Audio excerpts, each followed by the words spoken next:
앞서서 뭐에 대해 살펴봤냐면요. 우리가 이제 한국 고대 국가제사에 대해서 살펴보고 그리고 종묘에 대해서 살펴봤었잖아요. 그랬을 때 기본적으로 이러한 국가제사 역시 한중 교류 속에서 변화가 된다는 것이죠. 자, 그랬을 때 이 교류라고 얘기를 하는 것이 뭐 사전적인 뜻을 이제 우리가 생각을 해보면 문화, 사상, 이러한 것들이 나라, 지역, 개인 간에 서로 주고받는 것이다 라고 이제 얘기를 해볼 수가 있겠죠. 그래서 특히 이제 우리나라는 중국과 인적, 물적 교류가 이제 상당히 많았던 것이고, 그 중에 중국 의례를 한국 고대 시기에도 이제 많이 받아들였다라는 것이죠. 그랬을 때 이러한 의례의 교류가 어떻게 되었느냐라고 얘기를 할 때 실제적으로 이제 국가제사는 긴밀한 관련성을 가지고 있다라고 말씀을 드려볼 수가 있겠죠. 자, 그랬을 때 우리가 의례라고 얘기하는 것을 보게 되면요. 뭐 여러 가지 전례라는 표현도 쓰고 그 예의라는 표현도 쓰고 의식이라는 표현도 이제 쓴다는 것이에요. 그랬을 때 여러 가지 행사를 이제 치러야 되는데 이러한 것들이 어떻게 정해져 있느냐라는 것이 이제 의례로 우리가 얘기를 해볼 수가 있습니다. 그리고 보통 우리가 의례 그러면 정근대 동아시아 사회에서는 대체적으로 유교적 의례를 이제 얘기를 하는 것이고요. 이러한 유교적 의례는 오례로 대표된다라고 이제 말씀을 드려볼 수가 있거든요. 그랬을 때 그 오례 중에 하나가 길례 국가제사예요. 그러면 오례라고 얘기하는 거는 주례에 처음 나타나는 것이죠. 그리고 주례에서 나타난 이 오례가 이제 국가예로 이제 자리 잡게 되는 것이 진나라 무쇠, 그리고 수나라의 강도진례, 당나라의 정관례, 형경례, 개원례 이런 식으로 정비가 되는 거예요. 그러면 길례라고 얘기하는 거는 앞서서 말씀드렸다시피 국가제사와 연결지어서 생각을 해볼 수가 있는데요.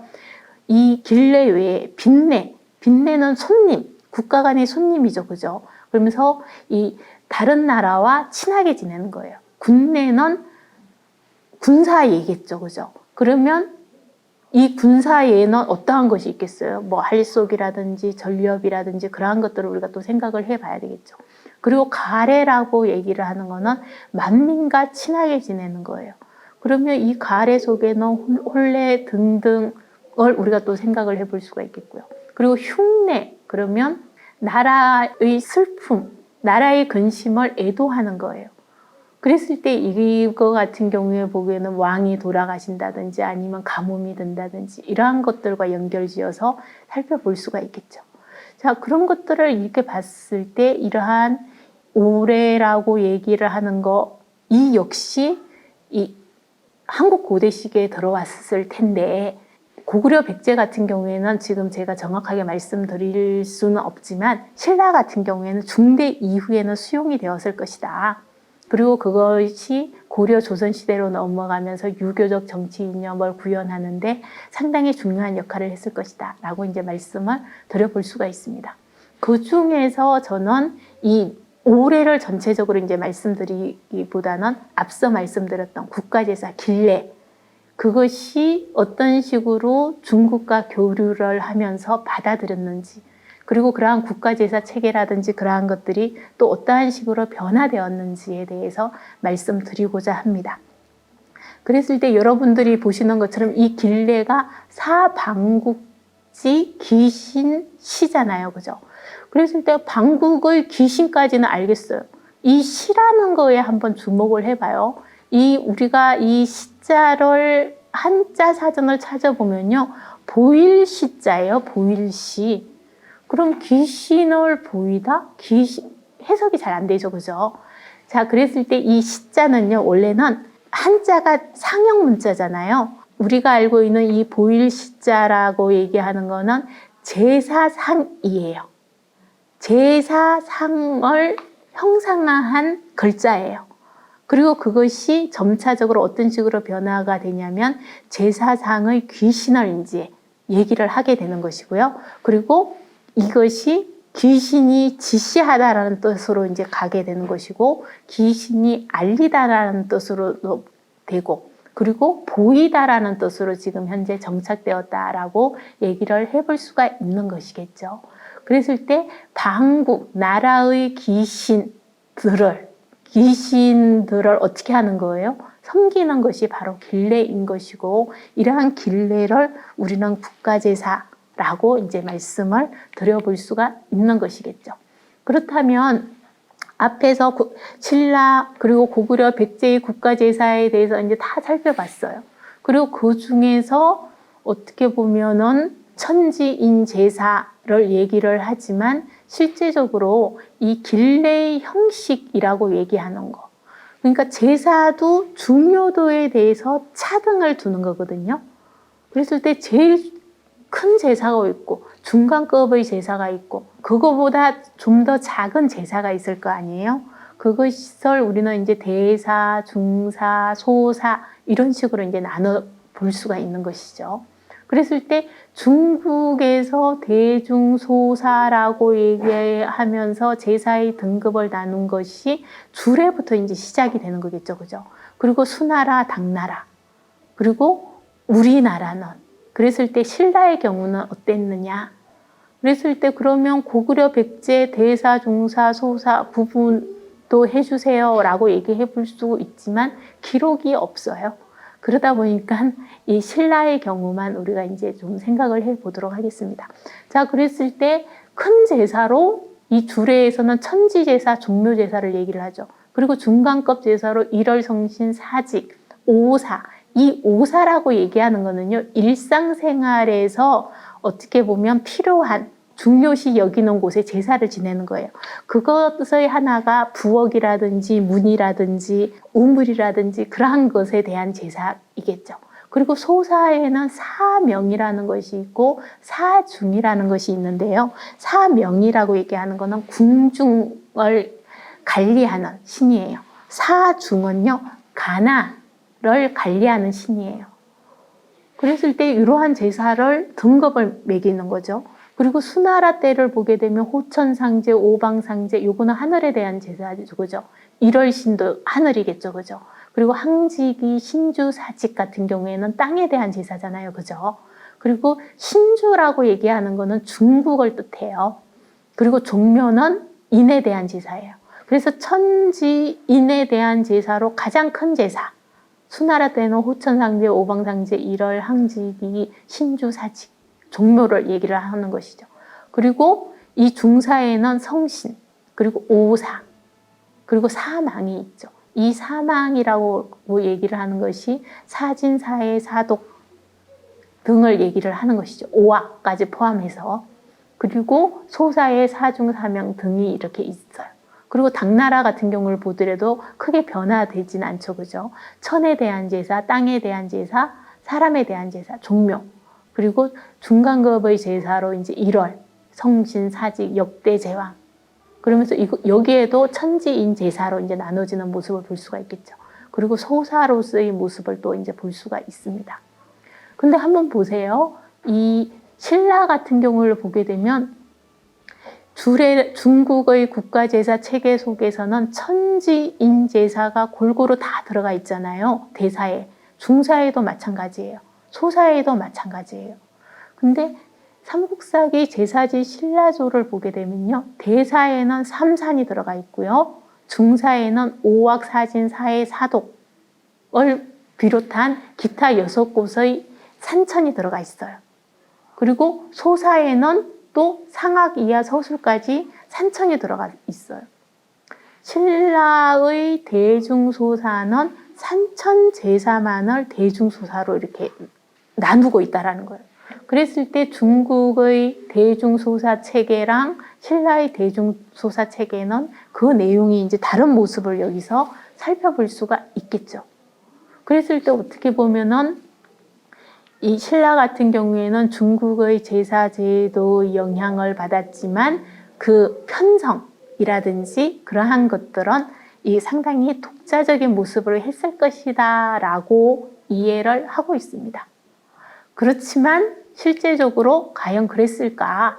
기록에는 그렇게 보였지만 신라 선덕왕대의 기록을 보게 되면요. 제사지 신라조를 보게 되면 선덕왕대 사직을 립했다라는 그런 기사가 나와요. 그리고 조선시기 사서에 보게 되면 그 연도를 4년 뭐 그렇게도 이제 얘기를 하고 있는 거거든요. 중국의 제사 제도인 종묘라고 얘기하는 것은 앞서 말씀드렸던 것처럼 뭐예요? 오묘제가 이미 신문왕대부터는 본격적으로 실시가 되는 것이고, 그리고 선덕왕대 들어서는 사직제까지 다 들어서 있잖아요. 그죠? 그러면 대중소사 체계라든지 그러한 것들이 여전히 산천제사만으로 그것이 이루어졌을까라는 의문을 저는 이제 가지고 있었고요. 그런 것들을 볼 때 신라 선덕왕대의 사전체계, 대중소사 체계라고 얘기를 하는 거는 이 다양한 신라의 국가제사가 대중소사에 편제되지 않았을까라는 그런 생각을 가지게 됐습니다. 그래서 아마 선덕왕대 이 대사에는 종묘, 여기서 오묘라는 것이죠. 그죠? 그리고 사직제, 그리고 삼산이라는 것이 들어가 있었을 것이다. 그리고 중사에는 팔사, 선중, 후농, 오악, 사진, 사회, 사독 그렇게. 그리고 소사에는 풍백, 우사, 영성, 그리고 나머지 산천들. 그리고 독특한 모습으로 별제라는 것이 있다라고 얘기를 이제 저는 생각을 하고 있는데요. 이 별제라고 얘기하는 것이 바로 뭐냐면은 대중소사와는 구별되는 어떠한 제도가 있었던 것이고, 그리고 홍수가 있다든지 아니면 가뭄이 있다든지 그때 따로 지내는 그러한 제사가 있었다. 그리고 이거는 대중소사에 편제되지 않고 따로 떨어져 나왔을 것이다. 그래서 저는 별제 내지는 별사, 제사 사자를 써서 별사라고도 볼 수 있지 않을까, 그런 생각을 이제 하고 있습니다. 그랬을 때 이 따로 별제라고 하는 이 부분에 포함된 제사는요, 부정제. 이 부정제는 신라는 육부라는 것이 있었던 것이고, 그리고 이 육부의 뜰, 뭐 그런 데서 어떠한 제사가 이루어졌을 것이고, 그러한 전통이 부정제로 나오지 않았을까? 뭐 그런 생각을 해볼 수가 있습니다. 그리고 4대 도제라고 얘기하는 거는 큰 길에서 이루어지는 건데요. 그 큰 길이라고 얘기하는 것이 이제 4개가 있는 것이죠.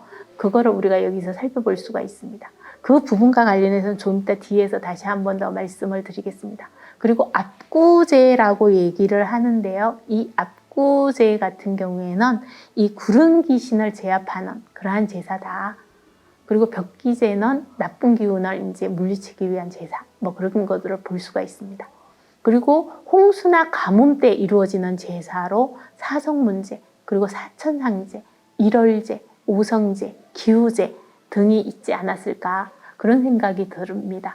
그랬을 때 기본적으로 고대 한중이 서로 교류하면서 국가제사의 어떠한 변화, 이거를 이제 볼 수가 있는 것이죠. 그랬을 때 앞서 살펴봤던 대중소사 같은 경우에는, 신라 같은 경우에는 처음에는 그 제도를 받아들였지만 산천 중심으로 그것이 이루어졌다고 한다면 점차적으로 중국의 대중소사 체계의 모습을 띄게 되는 이러한 모습을 이제 선덕왕대에서 확인을 할 수가 있겠고요. 그럼에도 불구하고 신라의 독자적인 모습으로 별제를 저는 생각을 하고 있습니다.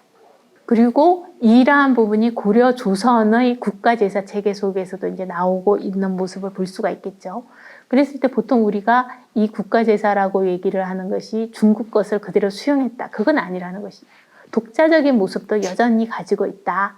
고려 같은 경우에는 대중소사로 이렇게 나눠졌지만요, 잡사라는 게 있어요. 잡사. 이런 식으로 국가제사의 편제, 그리고 편성이 이제 바뀌게 되는 이러한 모습을 볼 수가 있겠죠. 그랬을 때 고려시대의 대사에 천지인 제사가 다 있죠. 자, 그랬을 때 한번 여러분들도 한번 살펴보세요. 천에 대한 제사는 뭘까? 황구. 지에 대한 제사는 뭘까? 방택, 사직. 그리고 인에 대한 제사는요, 태묘부터 시작을 하는 거예요. 태묘, 별묘, 경영전, 재릉이겠죠. 그죠? 이런 식으로 해서 이 대사 속에 천지인 제사, 그 중에서 천지인 중에서 제일 큰 제사가 대사에 포함이 되겠죠. 그리고 중사에도 마찬가지겠고요. 그죠? 그리고 소사에도 마찬가지고. 그러한 부분들을 이렇게 봤을 때 고려시대의 대사, 중사, 소사라고 하는 그러한 체계라고 얘기를 하는 것이 뭐 중국 제사 제도의 영향, 뭐 그렇게 볼 수가 있고, 그 전통이라고 얘기하는 것이 신라 중대 이후부터 중국의 제사 제도의 영향을 받아서 선덕왕대 대중소사 제도와 연결지어서 이해를 해볼 수가 있습니다. 그리고 재미난 것이 이 고려시대로 넘어오면요, 신라에는 없는 제사들이 이제 보여져요. 마조, 선목, 마사, 마보, 사한 이러한 것들이 있어요. 그랬을 때 이 마조라고 얘기를 하는 것은 바로 뭐냐면요, 말의 수호신이에요. 그리고 선목이라고 얘기하는 거는 바로 뭐냐면은 말을 어떻게 하면 잘 기를 수 있는지 그런 걸 알려주는 그러한 신이에요. 그리고 마사 같은 경우에는 처음으로 말을 탈 수 있는, 말을 이렇게 어떤 길들여서 타야 되잖아요. 그죠? 그것과 관련된 신이에요. 그리고 마보 같은 경우에는 말에게 재해를 끼치는 그러한 신. 그래서 그때 이 마보에 대한 제사를 지냄으로 말미암아 무엇을 통해서 무엇을 이제 알려고 하는 거예요.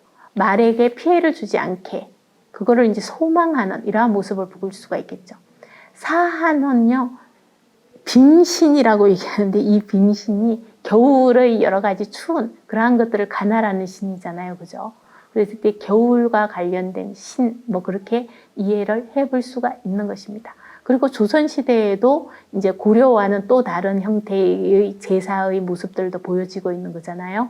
그런 것들을 바라봤을 때 실제적으로 신라부터 시작해서, 그리고 고구려 백제의 그 국가제사와 고려 조선의 국가제사의 내용을 서로 비교를 해보면 조금씩 차이점들도 이제 볼 수가 있겠고요. 그리고 실제적으로는 이러한 제사들이 큰 제사, 중간 제사, 작은 제사 그런 식으로 해서 등급도 이제 나누어지는 모습들을 볼 수가 있는 것입니다. 그리고 이러한 대중소사 외에 고려시대에는 잡사라는 식으로 해서 약간 독특한 그러한 제사 편성이 있었고, 그리고 신라 선덕왕대 이후로는 별제가 있었다라고 이제 저는 이제 말씀을 드립니다. 그랬을 때 이러한 한중이 서로 교류를 하면서 여러 가지 국가제사에 영향을 이렇게 미치는 거잖아요. 그랬을 때 중국의 제사제도, 그리고 그것과 관련된 내용을 보게 되면 대중소사 체계가 있는 것이죠. 그리고 중국 얘기에 보면, 예법에 보면은 천자만 하늘에 대한 제사를 지내게 돼 있어요. 제후는 하늘에 대한 제사를 못 지내요. 그게 나름의 법칙이었어요. 그리고 천자는 칠묘고 제후는 오묘예요. 종묘와 사직 같은 경우에는 자묘 우사의 원칙에 따라서 두어져요. 그러한 부분들을 이렇게 우리가 생각을 해볼 수가 있겠죠. 그리고 중국의 제사제도라든지 그러한 것들의 영향을 받아서 신라의 전통적인 농경제사 같은 경우에는요, 풍백제, 우사제, 영성제, 그것이 원래 어떻게 보면 신라의 전통적인 농경제사였어요. 근데 이것이 중국 제1, 제장의 영향을 받는 이러한 모습들을 이제 볼 수가 있는 것이죠. 다시 말씀드리자면 한국 고대 시기에 특히 신라가 중국과 교류함으로써 중국 제사 제도의 영향을 받는다라는 것이죠. 그렇지만 나름대로 또 운용을 하죠. 독자적인 모습으로 운영이 되는 모습을 볼 수가 있는데요. 대중소사 체계에서 실제적으로 신라는 처음에는 산천 제사만을 편제를 하고 있는 모습을 볼 수가 있겠죠. 그리고 선덕왕대 이후에는 대중소사 외에 별제라는 것이 있는 것이고요. 그리고 고려시대에는 잡사의 형태가 있는 모습을 볼 수가 있어요. 그리고 천자만 하늘에 대한 제사를 지내지만 한국 고대 국가제사를 보게 되면 하늘에 대한 제사를 이제 많이 지내고 있는 거잖아요. 그런 것들을 이렇게 바라봤을 때 실제로 또 다른 독자적인 모습도 우리가 또 이제 생각을 해볼 수가 있겠죠. 그리고 자묘 우사의 원칙에 따라서 주어졌을 것이다 라고 얘기했을 때 종묘제사라든지 사직이 이제 고구려에서도 확인이 되죠. 그리고 신라에서도 확인이 되죠. 그랬을 때 분명히 자묘 우사의 원칙에 따라서 두어졌을 것이에요. 하지만 그 위치가 지금 어딘지 밝혀라 라고 얘기하면 아직까지 저는 정확하게 잘 모르겠습니다. 그럼에도 불구하고 그러한 원칙들은 이렇게 정해지고 그 나름대로 그 규칙이 그대로 행해지지 않았을까, 그런 생각을 이제 해볼 수가 있습니다. 그리고 이 예기 왕제편에 보게 되면 천자 칠묘 제후 오묘라는 것이 있고요. 그리고 천자는 하늘에 대한 제사를 지내지만 제후는 사직에 대한 제사를 지낸다라고 이제 얘기를 하고 있어요. 그리고 사직 같은 경우에도 이제 앞서 고구려를 했을 때 살펴봤는데, 고구려 같은 경우가 국사를 설치했다라고 얘기를 하잖아요. 그죠? 그랬을 때 사직에서 천자는 태사 왕사를 이렇게 세우고 제후는 국사와 후사를 세우는 이러한 모습으로 해서 이 천자와 제후가 세우는 이 사직이 다른 이러한 모습들도 우리가 볼 수가 있습니다. 그리고 이제 말씀을 드렸지만 아까 이 전통적인 농경 제사인 풍백제, 우사제, 영성제가 중국 제일 제장의 영향을 받는 이러한 모습을 이제 볼 수가 있습니다. 그랬을 때 팔사제사라는 거, 이걸 팔자라고도 읽고요, 팔사라고 읽는 분도 계시는데 저는 여기서 팔자라고 읽겠습니다. 12월 인일에 여기에 보면 정관령과 개원령을 보게 되면 개동인일 그리고 개동나비로 이제 얘기를 하고 있는 거거든요. 이 개동나비는 뭐냐면 동지로부터 세 번째 미일 뭐 그렇게 얘기를 하고 있습니다. 그리고 선농제사, 중농제사, 후농제사가 있죠. 입춘, 입하, 입추로 이렇게 나눠지죠. 그리고 여기에 보게 되면 해일이잖아요. 그죠? 맹춘, 길해. 이것이 이제 해일이에요. 그리고 맹춘, 길해. 그런 식으로 봤을 때 제1의 영향을 받는 이러한 모습을 볼 수가 있습니다. 그리고 풍백제사 같은 경우에 입춘 후 축일 똑같죠. 그죠? 그리고 우사 같은 경우에도 입하 후 신일. 자, 그런 것들을 봤을 때 제사지 신라조의 이러한 농경제사가 이렇게 등장을 하는데 실제적으로 그러면 이 중국 제사의 영향을 받았느냐? 이 뭐 팔자 제사라든지 선농 제사라든지 중농 제사라든지 후농, 풍백 이러한 것들이 전부 중국 제사 제도의 영향을 받았느냐라고 얘기했을 때는 그 이전부터 있었던 것이 어떻게 보면 중국 제사 제도의 제사 제도가 이제 한반도에 들어오게 되면서 그 날짜에 영향을 주었을 것이다 라고 얘기를 해볼 수가 있겠죠. 그런 것들을 봤을 때 그러면 무엇을 통해서 알 수 있느냐라고 얘기했을 때는요, 중국에는 중농제사라든지 후농제사가 없었어요. 그러다 보니까 실제적으로 이러한 제사들은 어떻게 보면 신라에 원래 있었던 것이고 중국의 영향을 받았을 것이다. 중국 제사 제도가 이제 들어오게 되면서 그렇게 이해를 해볼 수 있지 않을까, 그런 생각을 이제 할 수 있습니다. 그리고 다음으로 이제 살펴볼 수가 있는 것이 이제 신라와 고려, 조선에서는 중국 제사 제도의 영향을 받았지만 그것을 변형했을 것이다 라고 이제 말씀을 드려볼 수가 있어요. 앞서도 이제 말씀드렸던 것처럼 신라는 명산대천만으로 대중소사를 편제했다든지, 그리고 고려는 잡사라는 것이 있었다라는 것에서 이제 살펴볼 수가 있는 것이고요. 그리고 신라와 그 고려, 조선의 종묘가 예제의 원칙에 벗어나죠. 신라의 오묘제를 하면서 개정 오묘제 같은 경우를 한번 생각을 해보면 불의지종이 세 분이었죠. 시조대왕과 문무대왕, 태종대왕, 그리고 직계 이친. 그리고 그 갱정 오묘제에서도 시조대왕과 직계 사조를 모셨지만 별묘로 태종대왕과 문무대왕을 모시잖아요. 그런 식으로 이제 차이가 있었던 것이에요. 그리고 신라의 오묘제일이 또 중국과 달라요. 여기에 따르게 되면 이 신라의 오묘에서는 1년에 6번 제사를 지내는 모습을 이제 볼 수가 있어요. 1년에 6번 제사를 지내는데 그 날짜가 1월 2일, 5일, 5월 5일, 7월 상순, 8월 1일, 8월 15일이에요.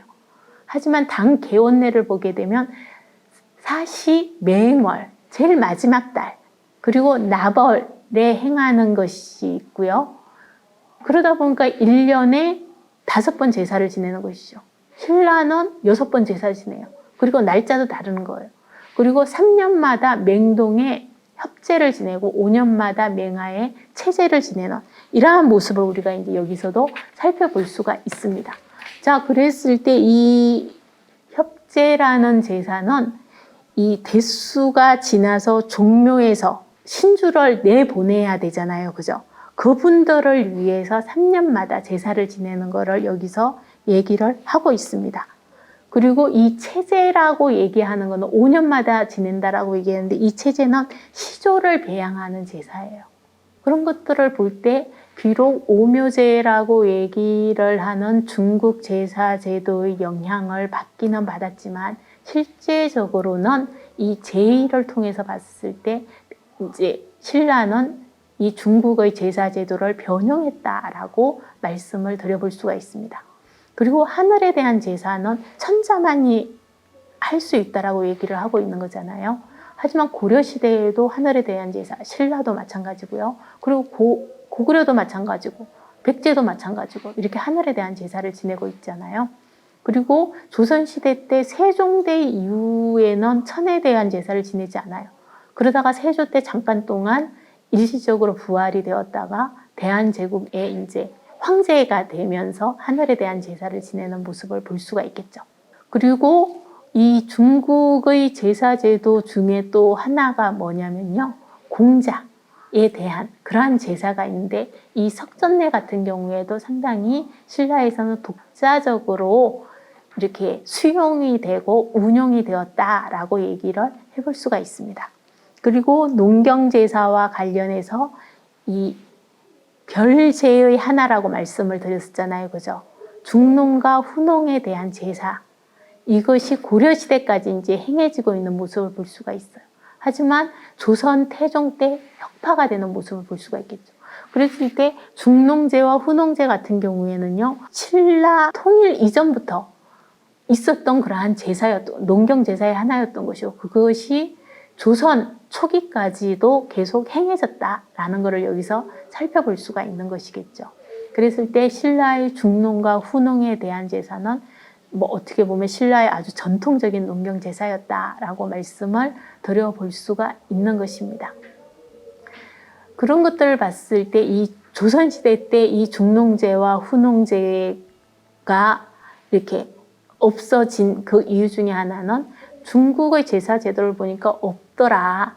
그렇기 때문에 이것은 정사가 아니다. 음사이다 라고 얘기를 하는 것이죠.